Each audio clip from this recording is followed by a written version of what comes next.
don't like bullying. I don't like small people picked on by bigger people. I think it's wrong. It's bad. Sometimes it's evil. And small people being killed by bigger people is absolutely wrong. We have 4 children. I don't quite remember me going home, my wife saying to me, I felt the fetus move today. Oh, what should we call the fetus? We use terminology to dehumanize. Just like Rose was dehumanized, just like the National Socialist Party dehumanized certain people. You give them names, they're easier to kill.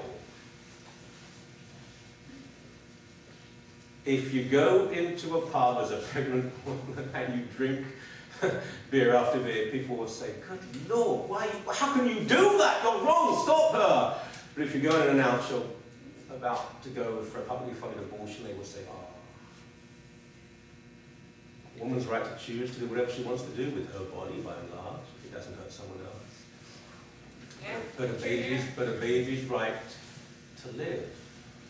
And particularly in the contemporary world, a black or a brown baby's right to live and not be told by wealthy white people in the West, have you never heard of population control? I find it very interesting that you can speak out on all issues and be ignored, but on this issue, people are so outraged. Politically, I'm a confused and confusing person. I have always opposed the war in Iraq. In fact, I was part of a movement years ago now to stop sanctions on Iraq. And that was before the Iraq war. It was trendy to oppose. And very few of us were opposing sanctions. I thought they were murderous and killing. I'm against the death penalty. I believe in forgiving third world debt. I believe in socialized welfare. I believe in socialized medicine. I believe in a radical redistribution of wealth between the developed and the undeveloped world. I believe that the arms industry should be treated like pedophilia. We should arrest people who sell arms abroad. I'm not a pacifist, but I believe people who are selling arms dealers in the third world should be arrested. Now, so far people say, oh golly, wow, it's very much on the left. You don't have to agree with me, by the way, that's just my position.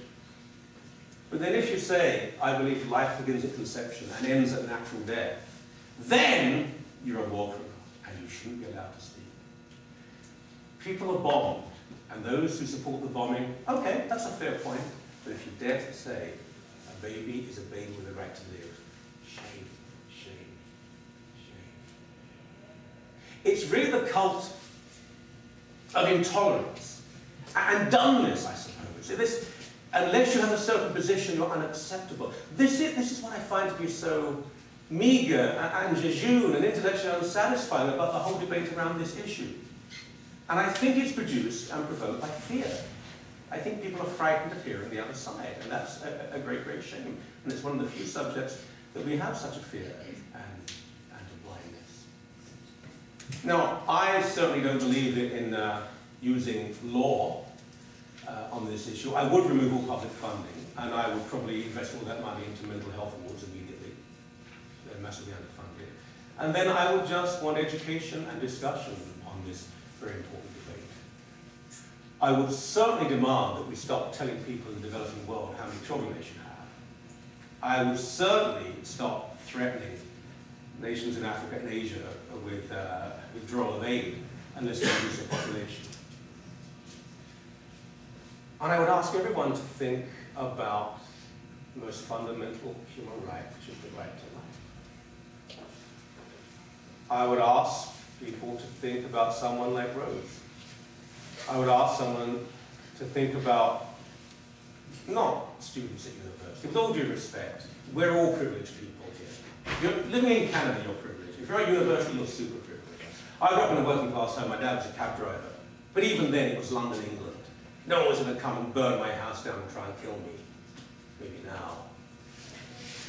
So we all speak from a point of privilege. A young woman, and it's fathers who are often the issue here, let's be honest. A young woman who is pregnant and has nothing, and the guy has buggered off, and she doesn't know what to do or where to go. It's no good just saying, well, the last thing you must do is have an abortion. We must make sure that she feels sufficiently welcomed and embraced and loved and understood, to have her baby, this wonderful, distinct, unique life, in health and relative wealth and safety. It is a seamless garment of life, beginning at conception and ending at natural death. There's the other side of this argument too, and that is disability and age. Now, it's probably less sexy to some people, but we work very closely with people in I hate the word community. Everyone's in a community, you know, the war crime community, the ice cream salesman community, the this and that community. Everyone's a bloody community. But we do work, if you like, with people in the mental health community, people who suffer from mental illness. Let's talk about Down syndrome. If it's seen that your child is Down, I recommend an abortion will be recommended immediately. The number of children now born with Down syndrome, it reduces by the year. Now, I'm a realist here. I'm not saying, I want everyone to have Down syndrome. Very difficult. It's not just what you see. Issues of balance, issues of, physical balance, Down syndrome, I don't use that, but they're probably not. All sorts of issues, surgery and so on. It's a very difficult thing. It's a very great challenge. But I find it sickening that we apparently are trying to create a world where we will never see a Down syndrome child ever again. I shudder at the thought that my children could grow up in a world where they never see a Down syndrome child. But anyone who conceives a child with Down syndrome, the first thing they're told is, have an abortion. Now you might say, oh, I don't agree with that. I don't agree with that. And if you don't agree with that, change things. Change things now. Because within Canada, forgetting the third world and what we're doing there, within Canada, within North America at large, disability is seen, handicap is seen as something we don't want to encourage, do we? So we will abort. Are you really prepared to say the able-bodied child and the handicapped child, the able-bodied child has far more worth and that shouldn't be aborted and the handicapped child should be? That is what is happening in contemporary Canada. And I find that to be sickening. I find it almost, I don't like to use the term, but I find it almost to be an example of genocide.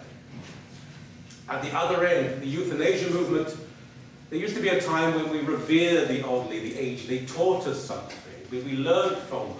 They were a mansion of experience and understanding, and now they're a slum that we knock down as soon as we can.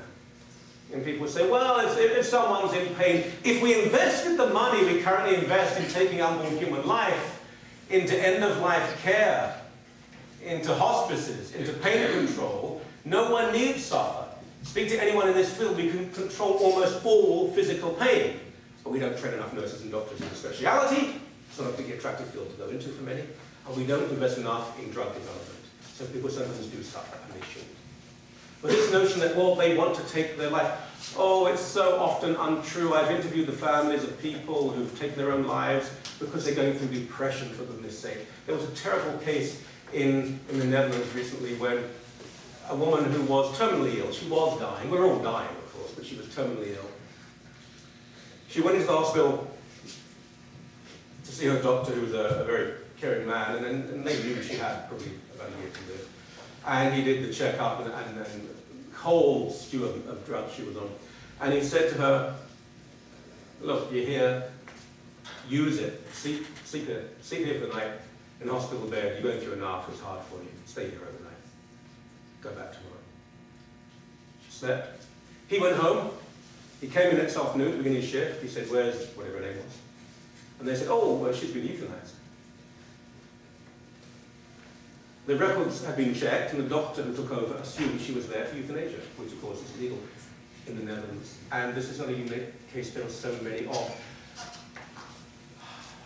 Not the right to die, but the right to live, and helping people who are in pain, who are lonely, who are suffering. Not saying we kill, but you live.